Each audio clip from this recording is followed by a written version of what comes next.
24 mai 2023, le Arrowverse est mort. Oui, ça fait mal à dire. Effectivement, le dernier épisode de Flash est sorti et avec lui c'est un des séries qui nous ont fait rêver toutes ces années, mais finalement, est-ce que le Arrowverse est-il vraiment mort?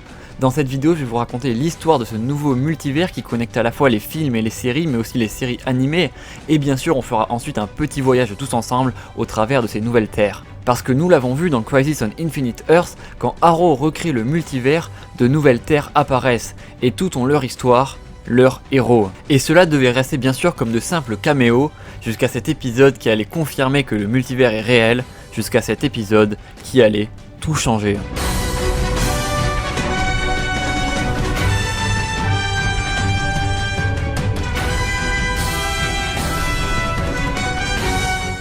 Dans cet épisode, alors que Beast Boy apprend à maîtriser ses pouvoirs liés au sang, c'est une énergie mystérieuse en gros qui le connecte à toutes les formes de vie, il se retrouve projeté dans une dimension appelée le Raid. Il est à l'intérieur de la toile du vivant. Il est alors relié à toute vie, passée, présente et future. Et alors qu'il est à l'intérieur de cette mystérieuse dimension, on découvre cette scène. Changelin se retrouve face à Swamp Thing, face à Shazam, face à Grant Morrison, le plus illustre des scénaristes ayant inventé le multivers comme on le connaît aujourd'hui.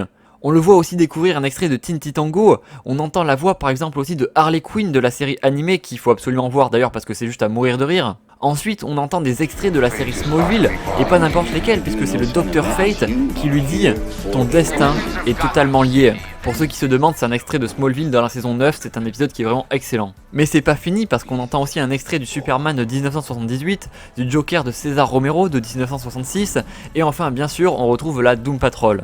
Mais pour cette vidéo, ce qui nous intéresse le plus vraiment, c'est le moment où il va croiser Flash. Flash qui utilise alors la Speed Force et qui va se connecter lui aussi à l'énergie du Raid, ce qui fait qu'ils vont se croiser un peu. Sauf que n'oublions pas que Flash, au travers de la Speed Force dans Crisis on Infinite Earths, a déjà rencontré le Flash de Ezra Miller, donc le Flash des films Justice League. Le Arrowverse, lors de sa destruction dans Crisis on Infinite Earths, a été rebooté par Arrow lui-même, qui a créé un nouveau multivers. Un multivers qui serait donc le grand multivers de DC Comics, qui contiendrait les films du DCU, les séries animées, mais aussi les vieux films et les vieilles séries comme le Superman de Christopher Reeves, la série Smallville ou encore la série Birds of Prey de 2003. Parce que oui, je vous rappelle qu'on voit l'actrice de Huntress dans Crisis on Infinite Earths.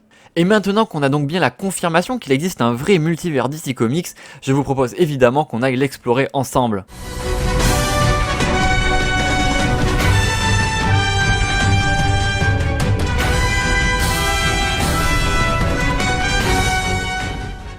Et commençons donc par le commencement, Terre 1 ou Earth Prime comme vous voulez, qui est donc la fusion de toutes les terres survivantes de Crisis on Infinite Earths. C'est donc ce qu'on pourrait appeler la terre de l'ancien Arrowverse, puisque toutes les séries qui étaient dans le Arrowverse ont toutes fusionné dans cette terre. Logiquement, on retrouve donc dessus les personnages de la série Arrow, de la série Flash, de Supergirl, de DC Legend of Tomorrow, de Batwoman, de Black Lightning ou encore de Constantine. C'est donc un peu ce qu'on pourrait appeler finalement la terre des GOAT, voilà, c'est un peu la meilleure, on va pas se mentir. Terre 2. Et comme on le voit dans le crossover Crisis on Infinite Earths ou dans l'épisode 9 de la série Titan, Terre 2 est donc la terre de Stargirl et de la jeune Justice Society of America, série qui d'ailleurs est plutôt sympa avec des personnages assez attachants mais bon qui n'est pas non plus révolutionnaire. Mais ça a au moins le mérite de mettre en avant des personnages qui sont pas très connus comme ceux de la Justice Society of America que personnellement j'adore, lisez les comics JSA, c'est beaucoup trop cool. Terre 9, à ne pas confondre avec Terre 9, ça n'a rien à voir. C'est donc sur cette terre que se déroule la série Titan qui est putain beaucoup trop cool. La saison 4 est probablement un des meilleurs shows super-héroïques que j'ai vu de ma vie, franchement. La série Titan s'améliore à chaque saison, c'est beaucoup trop bien. A noter quand même que cette terre possède elle aussi une Doom Patrol, mais qui ne semble pas être la Doom Patrol de la série télé Doom Patrol, même si très peu de détails diffèrent, on y reviendra juste après quand on parlera de Doom Patrol. Terre 12. C'est la terre de l'excellent, de l'adulé film Green Lantern de Ryan Reynolds. C'est du sarcasme évidemment, cette terre est absolument horrible, on va pas y rester trop longtemps sinon je vais m'énerver. Terre 19. De la même façon, on apprend à la fin de Crisis on Infinite Earths que cette terre est celle de la série Swamp Thing. On y retrouve donc les personnages de Swamp Thing, mais aussi de Blue Devil ou encore de Phantom Strangers, parce que oui, je tiens à le rappeler, oui, il y a le Phantom Stranger dans la série Swamp Thing. C'est personnellement ce que j'adore cette série, voilà, les personnages sont pas criés haut et fort en mode je suis le Phantom Stranger », non là c'est plus subtil, il y a que les vrais fans qui remarquent que le personnage est ce personnage des comics. Franchement, cette série est juste géniale, allez la voir si vous avez rien à faire. Terre 21. C'est donc la terre de la Doom Patrol mais post-Crisis on Infinite Earths parce que Cyborg a pas encore retiré ses implants, ce qui arrivera que dans la saison 3 de Doom Patrol. Parce que comme je vous ai dit, avant la crise, il est probable qu'en fait la Doom Patrol et les Titans aient partagé la même terre. Parce qu'effectivement dans la série ils se connaissent etc, et même quand ils sont sur des terres différentes, quand ils se recroisent ensuite, et ben ils se reconnaissent, ils ont les mêmes souvenirs etc, ce qui veut dire qu'en fait il est très peu probable qu'en fait ils étaient partagés la même terre avant la crise. Terre 66. Comme son matricule l'indique, évidemment, c'est la Terre du Batman de 1966. Comment on le sait? Eh bien grâce à ce monsieur qui n'est autre que Burt Ward, l'acteur qui jouait Robin dans la série de 1966 aux côtés de Adam West. Oui, ils sont allés le chercher pour faire une scène de 3 secondes, mais franchement c'est du génie, c'est beaucoup trop cool. Donc oui, après plus de 60 ans, le Bat spray anti-requin est bien canon au DC Universe, et ça franchement ça fait plaisir. Terre 89. Et exactement pareil pour la Terre 89, c'est la Terre du Batman de Tim Burton de 1989, puisqu'on y voit Robert Wool qui est l'acteur de Alexander No, le journaliste dans les films de Burton. Terre 90. La Terre 90 est aussi une Terre qui fait référence à une vieille série, puisque c'est la série Flash de 1990 qui est mise à l'honneur. C'est donc la série avec John Wesley Shipp, qui a le meilleur costume de tous les super-héros confondus, son costume un peu molletonné là en coton, c'est absolument hilarant, surtout qu'il retrouve le même costume dans Crisis on Infinite Earths, c'est beaucoup trop cool, et d'ailleurs cet acteur reviendra très souvent dans la série Flash de 2012. Non, de 2014, pardon, effectivement, j'ai confondu avec Arrow. Lâche ce commentaire tout de suite, tu postes ce commentaire, je sais que c'est 2014, ok? Terre 96. De la même façon, la Terre 96 est celle du Superman de 1996. Et non, c'est faux, bâtard, y a pas eu de Superman en 1996. C'est pour voir si tu suivais, mais je vois que tu suis pas, donc concentre-toi un petit peu, s'il te plaît, c'est pas fini. Non, évidemment, la Terre 96, c'est la Terre du Superman de 2006, évidemment, avec Brandon Routh qui jouera Atom finalement dans DC Legends, dans Arrow et dans Flash, etc. Avant la crise, finalement, son costume fait référence à la série Kingdom Come, une série de comics extrêmement classique et vraiment trop bien, il faut absolument que vous la lisiez. Et après la crise, il retrouvera son costume normal du coup, et c'est vraiment beaucoup trop cool. Il a pu retrouver son rôle de Superman et franchement ça fait très plaisir, surtout le fight avec l'ancien Superman contre le nouveau Superman, c'était juste beaucoup trop bien. Regardez Crisis on Infinite Earths. Terre 99. La Terre 99 est la Terre du Batman vieillissant de Kevin Conroy, un Batman tellement meurtri qu'il a besoin d'un exosquelette pour se déplacer. Cette Terre qui rend enfin hommage à Kevin Conroy qui a fait la voix de Batman dans la série animée par exemple de 97, mais aussi dans Killing Joke, dans Batman contre le fantôme masqué. Cet homme est juste une sommité dans le monde de Batman. Et donc c'était enfin pour lui l'occasion d'incarner en chair et en os ce personnage qui joue si bien et qui nous a fait tant rêver.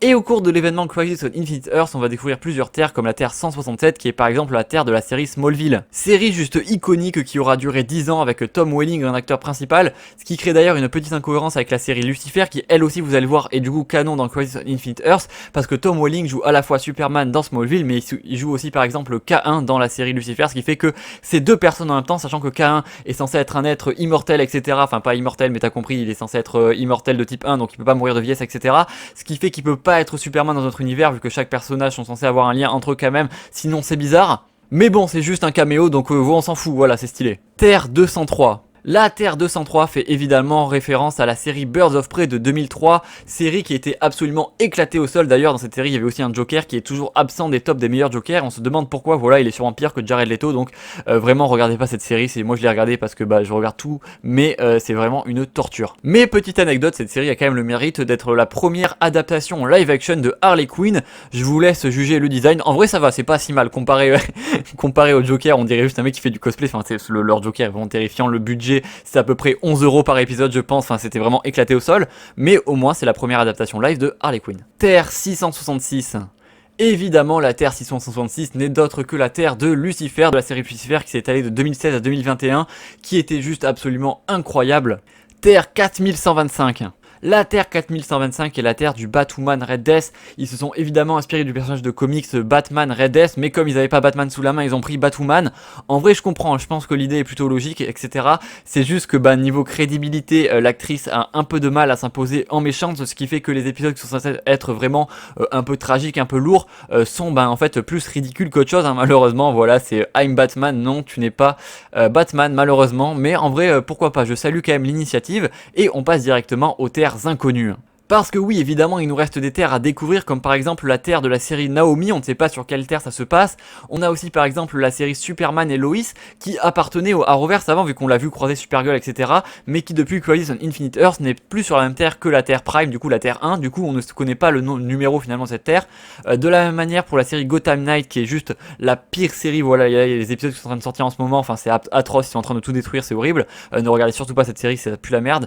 Les numéros de la Terre de Jokers et aussi finalement du Batman de Matt Reeves sont encore inconnus, donc voilà, on ne connaît pas encore les numéros, ça viendra peut-être, on verra s'ils les intègrent au futur DCU, et justement le DCU, parlons-en, parce que justement le DCU, donc le premier, le DCU 1.0, comme on l'appelle finalement, celui qui s'est étalé de 2013 à 2023, qui a commencé avec le Superman de Henry Cavill et qui va se finir prochainement finalement avec le film Flash de Ezra Miller qui a l'air d'être éclaté au sol, by the way. Donc ce DCU 1.0, on ne sait pas finalement sur quelle terre il se déroule, et pareil, on n'a pas vraiment envie de savoir, on s'en bat un petit peu les couilles. Par contre, moi ce que j'aimerais bien savoir, c'est sur quelle terre va se situer le prochain DCU, donc le DCU 2.0, avec les prochains films, donc le prochain film Swamp Thing, le prochain film Supergirl, etc. Enfin tous les prochains, le Superman Legacy aussi de James Gunn, donc on ne sait pas sur quelle terre, on sait peut-être que ça va se dérouler sur différentes terres, ça on sait pas du tout. Donc voilà, très hâte de découvrir la suite et je vous en ferai évidemment des vidéos, il n'y aura aucun souci.